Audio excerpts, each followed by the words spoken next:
I've been in the fish business for 30 years at the Fulton Fish Market, and here we sell nothing but fish and seafood. We work at night when most of you are sleeping. I grew up in Woodside, Queens, the son of an untraditional Italian family. My job is to take away the intimidation out of buying and cooking fish, sharing some of my family stories, and passing along the best seafood recipes I got from a lifetime of loving seafood.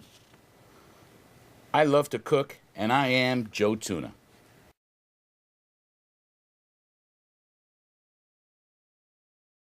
There are more than 25,000 food establishments in the greater New York metropolitan area, including parts of New York, New Jersey, and Connecticut.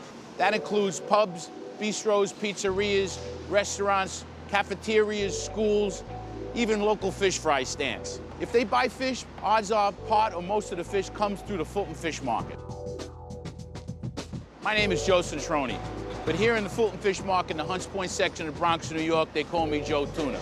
They call me that because you got it, I sell tuna. I've been in the fish business for almost 30 years, most of them spent right here in the Fulton Fish Market. I guess you can say I'm well schooled. I first came here one night after a bachelor party looking to buy some hard-shell crabs with my friend Eddie Bonaiuto. His uncle had a stand in the old Fulton Fish Market. We bought the crabs and we were on our way. But something else happened that night. I got hooked. Look at it this way. I'm in a place where everybody's name is Tony, Vinny, Sal. They're all cursing like truck drivers, throwing fish around like it was nothing. I thought I died and went to heaven. All right, give the butcher a break. Eat a piece of meat once in a while. Nice to see you, too. I gotta go say hello to Pop when we're done, or I'm gonna get thrown off next time I come on here. Let's get back to the Fulton Fish Market itself. The Fulton Fish Market was a central location or a hub for the fish industry for over 170 years. In the 17th and 18th centuries, the Fulton Ferry linked Lower Manhattan with parts of Queens and Brooklyn that brought local produce and fish from Queens, Brooklyn, and Long Island. The waters back then were teeming with fish. The oyster industry alone thrived in New York for over 200 years. As a matter of fact, the shells from that oyster industry were used as landfill for many of the streets around Lower Manhattan. Striped bass, blues, shad, mussels, oysters, and clams were species that were easily found in the local areas around the Hudson. Later, with the advent of the Erie Canal, it made shipping of fish from the Great Lakes accessible to the Fulton Fish Market by steamboat. This freshwater seafood business found a welcome home in New York's ethnic population. Hey, Johnny. What's up, baby? Friend Johnny. How you doing, babe? How are you? They got your crew in tow today, huh? Yeah, we do. Good. What are you doing? Well, we're gonna do a little cooking later on. Good, I just want to stop by. You got a visually beautiful stand. Yeah. What do you got that's nice, John? Joey, everything is lovely today. I mean, I've got razor clams, I've got live sea scallops, I got the scored Jonah claws, nice, they break open easy. I got beautiful Nantucket bays, rock shrimp. Joey, this is a Shikoku oyster. It's a very, very rare seed. It's an expensive oyster. It's a very creamy oyster. It's a West Coast oyster. Really nice. And the beautiful box they put in doesn't hurt either. I see different shows as we're looking around. Oh, yeah, good. By 1831, the Fulton Fish Market was in full swing, with fish coming from every direction. Imagine for a second New York at that time. All high-mast ships, steamboats, ferries going back and forth on the rivers. There were no subways, there were no bridges. But now it seems time's caught up with us. Fulton Fish Market moved to this new modern facility in the Hunts Point section of the Bronx. The building is a quarter-mile-long building with a 4-lane street going down the middle of it with the companies on either side. Every part of the building is refrigerated from the time the fish comes in off the trucks till the time it's delivered to the companies and the time it's put into the coolers. By now you're asking, what are you trying to achieve? Well, I'm trying to take a little of the intimidation out of buying and cooking fish. When I was a kid growing up in Woodside and Queens in New York, there were 5 relationships that were sacred in nature. That was your butcher, your baker, your fruit and vegetable guy, your fish man, and your specialty store where you bought the products from your home country. These relationships were valuable. You trusted your meat man, you trusted your fish guy. You were gonna come back there all the time, and you certainly didn't want to get yelled at if you gave him something that was bad. Now, when it comes to buying tuna, I guess we can go visit my friend Mark Tuna. We share the same last name, but trust me, we're not related. Morning, Mark Tuna. Hey, good morning, Joe Tuna. What's up? How you doing, buddy? Good. Told you we weren't related. You looking for any good tuna? Yes, sir. You come right place over here. What do you got for me? I got any kind tuna. Sushi grade, cooking. I tell you what we're gonna do. I think we're gonna probably take this loin here, and what I'd like to do is I'd like to take this first portion here, just about here, and cut this for the grilled pepper tuna. The next portion from around there to there, I'll probably take for the tuna salad, and we'll slab them. From here to here, I'll probably take for the stuffed tuna steaks, and let me start by cutting it right over here. Oh, wait. I don't want you to cut your hand. Please. I'm gonna cut for you. Okay, but you do it the way I want it, all right? No problem. Okay.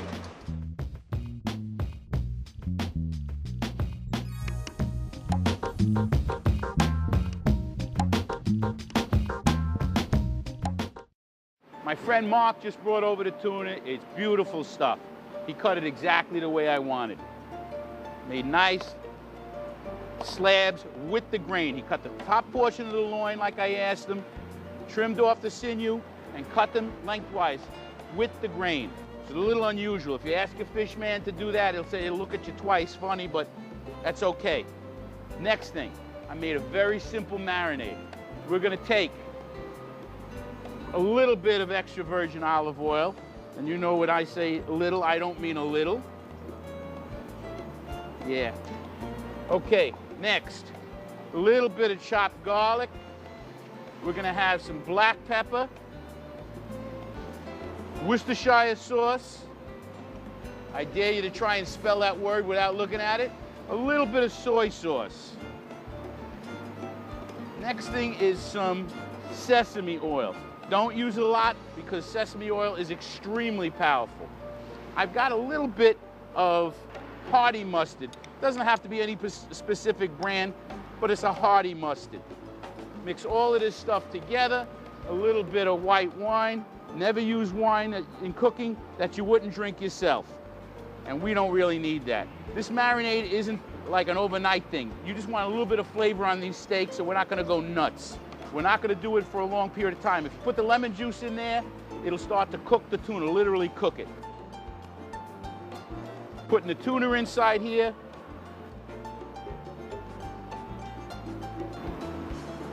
First, flip it over.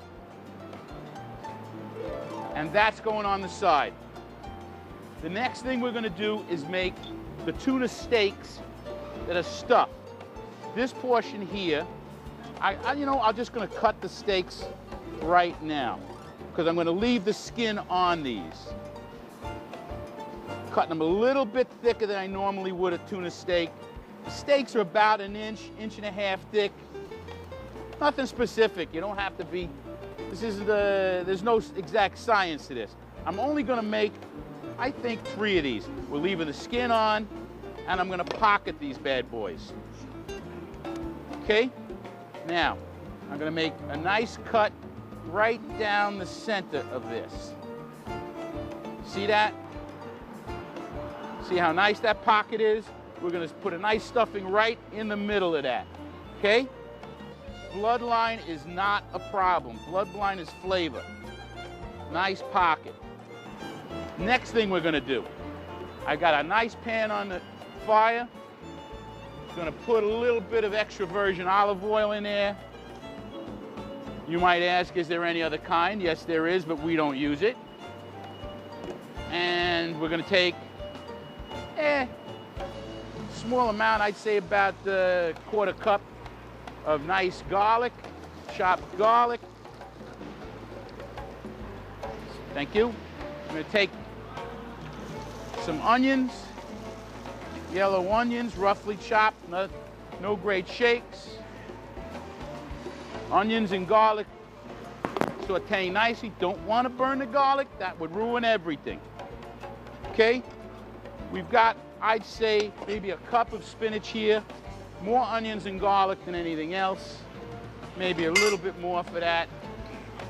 Nah, that's good. Okay, we've got our stuffing for the stuffed tuna steaks here. Spinach, onions, garlic, olive oil. I'm gonna add a little bit of salt, a little bit of black pepper, and I don't think there's anything else we're gonna put in there. Okay? Make sure this is nice. Onions are clear. Garlic is not burned. That is essential. And we're going to put that off to the side to cool. Okay, we're back.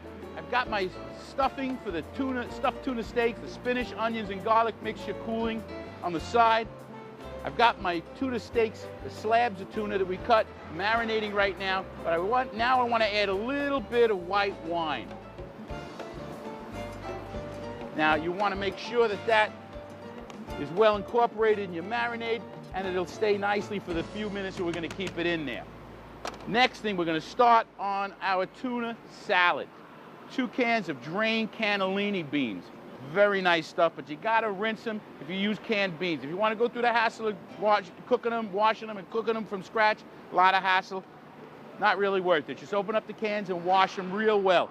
You don't want any of that sediment inside your mixture. Now with these cannellini beans, you really don't want to use any other kind of beans. I wouldn't think of using anything else. We've got some nice cubed avocados. Again, all mix them right in there. Now, I'm going to add some chopped red onions, beautiful red chopped onions. Again, the proportions that I'm using, I'm cooking for a lot of guys here. If you go to our website, you'll see the proportions for normal people, like 4 to 6 portions. But this is, I'm making a batch for a bunch of guys to eat. So I've got at least 6 chopped red onions here, but I don't think you're going to eat that much tuna salad. A little bit of garlic, chopped garlic, all right? So pepper first, black pepper. We're going to use some salt in here. Fresh chopped parsley. Extra virgin olive oil, of course, and you know I only use a little. Oh, there you go, there you go. Looks like a lot, but I got a lot of vegetables in there, so. Okay, that looks really nice. We got the cannellini beans, we got avocados, the red onions, the garlic, fresh chopped parsley, salt, pepper. I'm gonna add 2 cans of chopped black olives. Incorporate those in there. Okay, our salad's all set. The only thing I gotta do now is cut the tuna steaks for the salad. I'm gonna take a little bit off of the loin, take that sinew out. We don't want it in our salad. Thin slabs. I don't want thick stuff. Thin slabs. Actually, I'm gonna use this knife because I'm gonna take the skin right off of it as I do it. Okay, nice and thin slabs. Cooks fast. It's gonna break up easily. And it's incorporate very nicely in the salad. The salad's all set. We're gonna take the tuna steaks, place them in this nice tray provided by my next door neighbors over here, and take these steaks, put them in the pan, arrange them nicely, and then we're gonna add a little bit more extra virgin olive oil. These steaks, I wanna bathe them in the olive oil. We're pretty good with this. I'm not gonna salt and pepper it till after it's cooked. So we're gonna move right over to the grill now. Okay, let's start to grill these fellas. Skim a little of that olive oil off. Right on the grill. Hear that sizzle. Take it off, a little bit of the olive oil. We want the flavor. We want the oil on there so it's, nice sizzle, right? This is not gonna take long to cook at all. If you can see here, I don't know if you can see this over here, this is really cooking up pretty quickly. Take the first one. Ah, bad boy. That is beautiful. Don't want to cook it too well. Kind of like Italian sushi, all right? It could be a little rare in the middle, but you should cook it a little bit well for this dish. The other one, when we do the grilled pepper tuna, we're gonna keep that very rare. Now we're gonna take the stuffed tuna steaks. I've got my spinach mixture, and I'm gonna take this, stuff them right in there, okay? This recipe is a variation on a theme that I kind of made up on my own. I'm also going to take the time right now to break up the tuna steaks. You see, that's nicely well done. You want it nice and moist, a little bit pink on the inside. We're going to take this one, add it to our salad, still warm. Then we're incorporating the broken up tuna inside the salad. See, it's still steaming. Doesn't help that it's 45 degrees in here, but that looks beautiful. Take a time to put a little bit more salt, a little bit more pepper. This one is in the history books. I'm gonna plate this up, and then we're gonna move right on to grilling the tuna steaks and the marinated tuna, because the marinated tuna's been doing it for at least 15 minutes per side. We're ready now to plate up the tuna salad. Look how nice that looks. And it's healthy for you too. Believe it or not. Look how nice that looks. You got everything in there. You got your avocados, your red onions, your garlic. It's always good to have a nice dose of garlic every day. Huh? I'm not looking at you. You know, I don't give a about you. Yeah, we just gotta make sure you look at. Okay, we've got our marinated tuna slabs. They're ready to go. They've been marinated for at least 15 minutes apiece. We're gonna take them and put them in this pan here, and then we're gonna kind of like bread them in this cracked black pepper that we prepared ahead of time. Okay, we're gonna take the marinated tuna slabs, we're gonna take them and bread them in this cracked black pepper, just lightly, just a coat. No, it sounds like it's a lot, but believe me, it's not.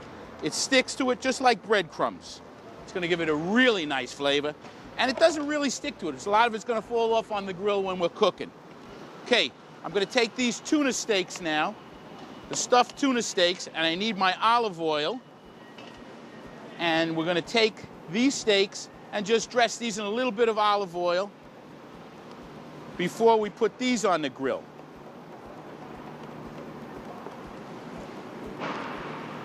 And be careful not to let all your stuffing fall out.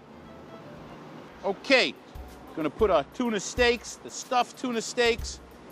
This is gonna matter how it looks. We're gonna want some grill marks on this. So then I'm gonna take my peppered tuna. Remember we breaded it? This is gonna go right here. Guarantee you it's not gonna be overpowering. If people don't like stuff that's too spicy, I'm telling you, it's not really an issue. We're gonna leave these on for about another minute, then we're gonna give it a quarter turn so we get a nice grill mark, and after that, we're gonna flip them. These are gonna be ready in another couple of minutes. I think we're ready to give it that quarter turn. That gives you that nice grill mark, okay? While these cook, we'll be back in a minute. Good luck flipping this.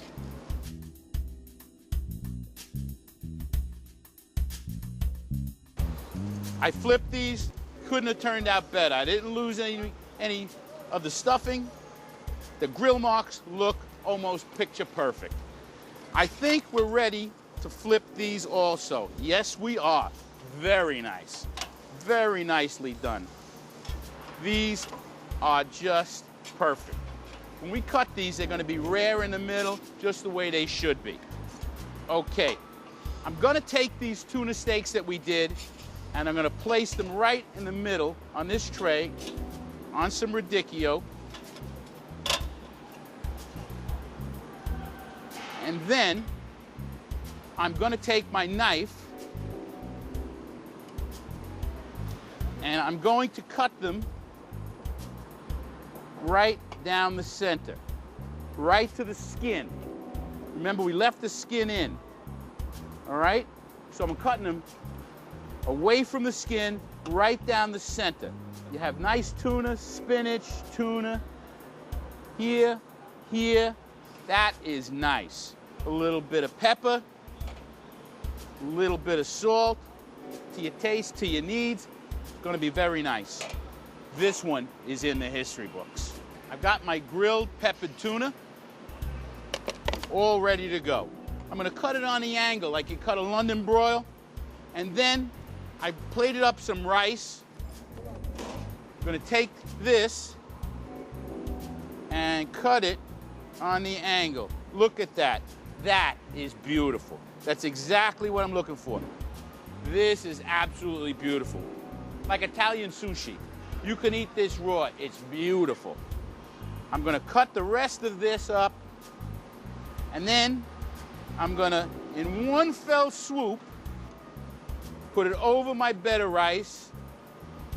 Then I'm gonna cut the rest of these up real quickly. I'm gonna make a little wasabi sauce right now. I'm gonna take that wasabi powder right here, and we're gonna take it and we're gonna add some soy sauce to it. Stir it up nicely. When I eat sushi, I eat this like a paste. I like it nice and hot. I'm gonna add a little bit more to that. But a little bit goes a long way with this stuff. It really is quite hot. Now, right over the top. Right over the top. A little bit of fresh parsley just to make it look pretty. And this one is in the history books. I got a little bit extra time. We're gonna make one more thing. I'm gonna make some fried oysters. I'm gonna take some, I use whole wheat flour. I'm gonna take the whole wheat flour and I'm gonna put it in this bowl right here. Not a lot, it's just to dredge the flour so the batter's gonna stick. Got some salt. Don't be shy with the salt. A little pinch of Cajun seasoning. You know I don't just use a pinch. When you're adding it to flour, you wanna add a lot because it's only a flavoring. Little bit of cayenne pepper. We need a little heat in there, okay? We're gonna take this, stir it around. This is only for our dredging. Okay, flour's totally incorporated within our ingredients. Now we're gonna make our beer batter. We're gonna take more of the whole wheat flour. Again, you can go to our website and get the exact measurements, but I'm making this for a big batch of guys, so I gotta do it family style. Flour, a little pinch of this, some salt, a little bit of Cajun seasoning, a little pinch of that, a little bit of cayenne pepper, a little pinch of the last bad boy. Okay? Now, we're gonna mix our dry ingredients. I'm gonna actually add a little bit more flour because I don't think I have enough in there. And since I got plenty of beer with me, I don't have to worry about not having enough. Okay? We're gonna take the beer and mix this in to make a nice batter. Looks kind of messy, but believe me, this is gonna be a knockout. You know what? I think I need a little bit more beer in there. Luckily, I got a little bit more on hand. One less for the crew to drink. Okay? Okay, we got our shucked drained oysters. We're gonna dredge them in the flour, shake off any excess, dip it in our beer batter, and watch the magic happen. Wee-ha! Put a couple in there at a time. Dredge them, dip them, magic.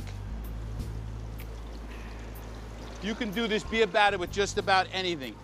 I do it with shrimp, I even do it with vegetables. This is a dipping sauce for the oysters. I make my own curry, but it's not a really thing. There's a lot of recipes you could use for curry. Just depends what you have in it. Mine has all the basics. Again, you go to the website, you can find it out. I happen to like curry. I add a little bit more cayenne because there is cayenne in my curry already. I'm gonna add a little pinch of this, a little salt, mix this up. Looks pretty good, huh?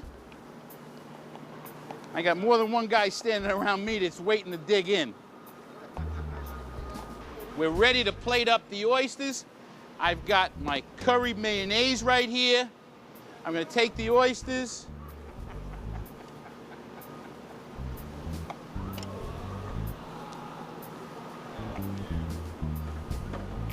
Let's do a recap. We got our grilled peppered tuna steaks over herb mushroom risotto. We've got our grilled tuna salad. We've got our stuffed grilled tuna steaks with spinach, onions, and garlic. I've got my batter dipped Cajun-style fried oysters with a curry mayonnaise.